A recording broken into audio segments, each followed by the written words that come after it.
நீ நான் காதல் சீரியலை விட்டு ரீசெண்டா அஞ்சலி கேரக்டர்ல நடிச்சிட்டு வந்த நடிகை தனுஷிக் அவர்கள் திடீர்னு சீரியலை விட்டு விலகினத பத்தியும் அவங்க விலக உண்மையிலேயே என்ன காரணம் அப்படின்றத பத்தி முதல் முறையா இப்போ நடிகர் பிரேம் அவர்களே சில விஷயங்களை ரொம்பவே வெளிப்படையா சொல்லிருக்காங்க.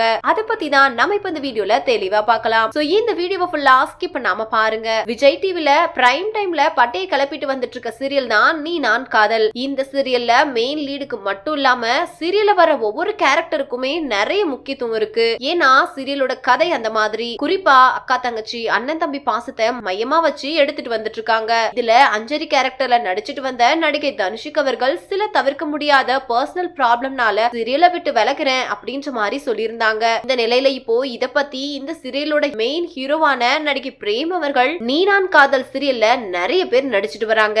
ஆனா நான் அதிகமா அஞ்சலி அக்கா கூட தான் க்ளோஸா இருப்பேன். அவங்கள நான் சீரியல்ல மட்டும் அக்கான்னு சொல்ல மாட்டேன், நிஜத்திலையும் நான் அவங்கள அக்கான்னு தான் கூப்பிடுவேன். அஞ்சலி அக்காவும் என்னைய சொந்த தம்பி மாதிரி தான் கேர் பண்ணி பாத்துப்பாங்க. அவங்க செட்ல இருந்தாலே எல்லாரையும் ஹாப்பியா வச்சுப்பாங்க. அவங்களுக்கு சீரியலை விட்டு போறதுல மனசே இல்ல. என்ன பண்றது, அவங்களுக்கு அவங்களோட சில பர்சனல் ப்ராப்ளம் இருக்கு. யாரா இருந்தாலும் சொந்த பிரச்சனைய வச்சுக்கிட்டு செட்ல நிம்மதியா இருக்க முடியாது. அதனாலதான் அஞ்சலி அக்கா இப்படி ஒரு முடிவை எடுத்திருக்காங்க. நாங்களும் ப்ரொடக்ஷன் டீம் கிட்ட சொல்லி பார்த்தோம், அவங்க கேரக்டரை ரீப்ளேஸ் பண்ணாம கொண்டு போலான்னு. ஆனா சீரியல் ரொம்பவே விறுவிறுப்பா போயிட்டு இருக்கிறனால அவங்க கேரக்டர் இல்லாம சீரியலோட கதை எடுக்க முடியாது அப்படின்ற சில தவிர்க்க முடியாத காரணத்தினால வேற வழியே இல்லாம அஞ்சலி கேரக்டரை ரீப்ளேஸ் பண்ணிட்டாங்க. அவங்க விலகுனதுல எங்க யாருக்குமே விருப்பமே இல்ல.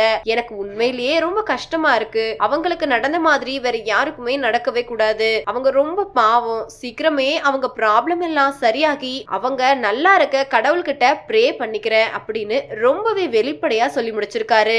இந்த வீடியோவை பார்த்துட்டு இருக்கிற நீங்க நடிகர் பிரேம் சொல்லி இருக்கிற இந்த விஷயத்த பத்தி நீங்க என்ன நினைக்கிறீங்க அப்படின்னு உங்களோட கருத்துக்களை கீழே உள்ள கமெண்ட் செக்ஷன்ல ஷேர் பண்ணுங்க. மேலும் இது போன்ற பல இன்ட்ரெஸ்டிங்கான அப்டேட்ஸ் தெரிஞ்சுக்கொள்ள நம்ம சேனலை மறக்காம சப்ஸ்கிரைப் பண்ணிக்கோங்க.